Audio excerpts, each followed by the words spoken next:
Chinese manufacturer Eken have done reasonably well in the action camera market, especially with the Eken V8s, which we've had a look at in a previous video. Now they've replaced the V series with the H series and have come out with this, the Eken H6s.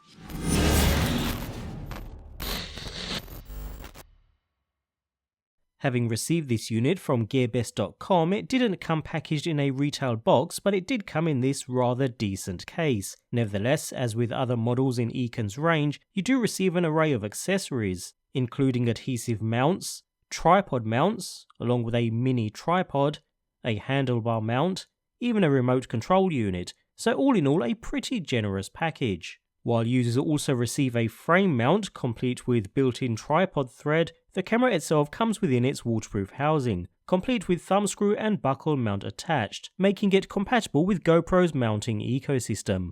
Reminiscent of the old-style GoPro Hero 4 cameras, complete with flat lens, 3 rubberized button covers, and a clasp at the top, we can release the rear door to remove the H6s camera itself. And if you're familiar with the rubberized and ruggedized design of the GoPro, you're in for a huge disappointment here. It's like going back in time a few years, back to the Hero 4, although on the plus side, the unit feels weighty in the hand thanks to a metallic body, making it feel rather robust. At the front we have a 170-degree wide-angle lens backed by an Ambarella A12 chipset and a Panasonic image sensor, providing 4K video capture at 30 frames per second, as well as electronic image stabilisation, although only available if you drop the FPS down to 25. More on that later. Next to this is a handy front display screen. Although I'm not personally a huge fan of these, it's just another way to zap some of that all-important battery life, considering it can never be switched off while in use. Otherwise we have a pretty typical action camera design with the 3-button arrangement for shutter, mode and Wi-Fi controls, which all feel robust with a tactile feeling click when pressed. On the opposite side are the micro USB, HDMI and memory card slots,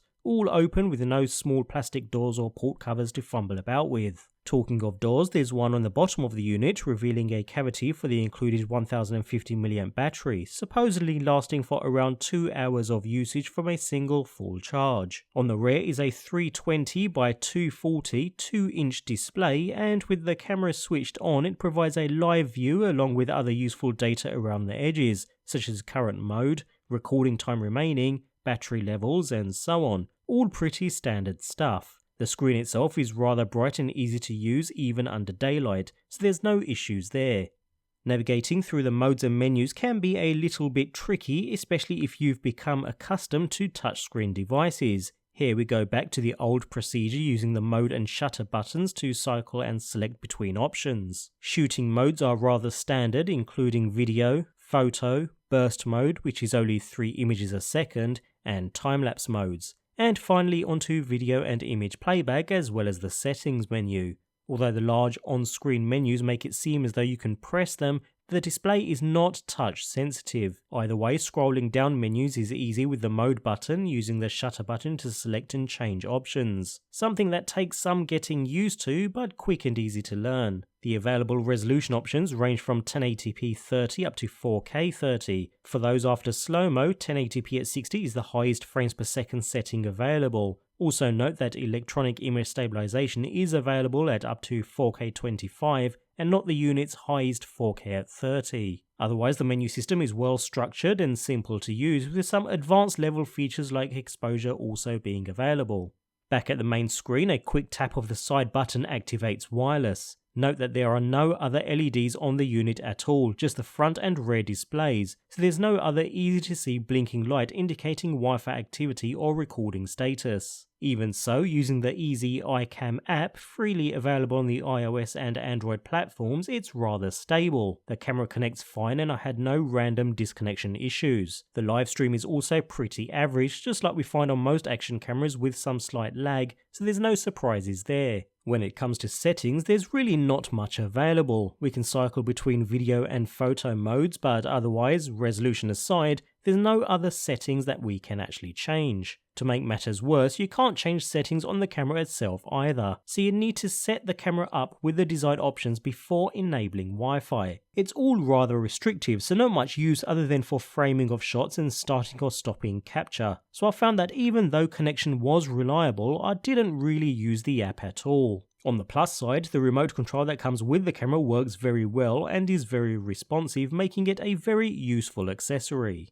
One thing to mention straight away is the camera does get rather warm while in use. Even in standby, just navigating menus and changing some settings, I noticed the camera feel rather warm to the touch, mainly on the side with the ports. Just something to bear in mind while using the unit. When it comes to video quality, I was left a little underwhelmed. The camera prides itself on its 4K resolution at a full 30 frames per second, but it looks more interpolated than anything else. As a result, what you get is footage that isn't especially sharp and isn't especially smooth. The colours are quite good, maybe a little oversaturated at times, but still rather true to life. But the sharpness isn't all too impressive, with artifacting a pretty common occurrence. Not surprising considering the camera is capturing at only 38 megabits per second, whereas other, albeit more expensive cameras are pushing 100. Exposure is okay, but it does take a few seconds to adjust to the best exposure setting when moving between different lighting conditions, which can get a little annoying at times. Talking of lighting conditions, capturing video under low light is a no-go, but most action cameras suffer from the same issue due to the small sensors packed into a tight physical frame. The video is full of artifacts and isn't as smooth as I would expect. Audio isn't too good either.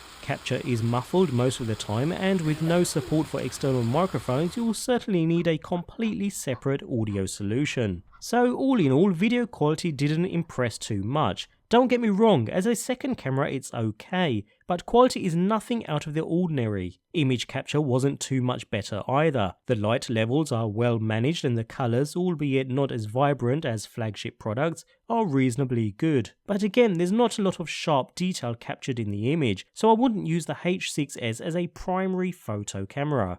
When it comes to battery life, charging probably takes around 2 hours or so, although there's no percentage indicator on the camera other than this charging bar. Nevertheless, I managed to squeeze around 50 minutes of recording at the highest resolution settings, which isn't all too bad, but you'll certainly want a few spare batteries on hand to get you through the day. Fortunately, they are removable and should be easily available. In summary, it's clear that the Eken H6s isn't the best in the business when it comes to action cameras, although it comes with a generous package, which is more than can be said for other premium level manufacturers like GoPro. If you're serious about video capture, you need to be looking at other alternatives, which, in spite of being slightly more expensive, are going to provide better and more reliable performance. On the other hand, if you're considering an upgrade from the Eken V8s or the H9 series, this could well be worth a shot. The H6s costs almost double what the H9 does, but it offers much better image resolutions too. So what it comes down to is this: Eken cameras come with their own set of pros and cons, but honestly it's rather foolish to expect a lot of pros for the under $120 mark. The Eken H6s is a nice camera as a starting point for beginners, introducing them to the basics of 4K and electronic stabilisation. But I'm afraid I wouldn't consider it an option at an intermediate or semi-professional level.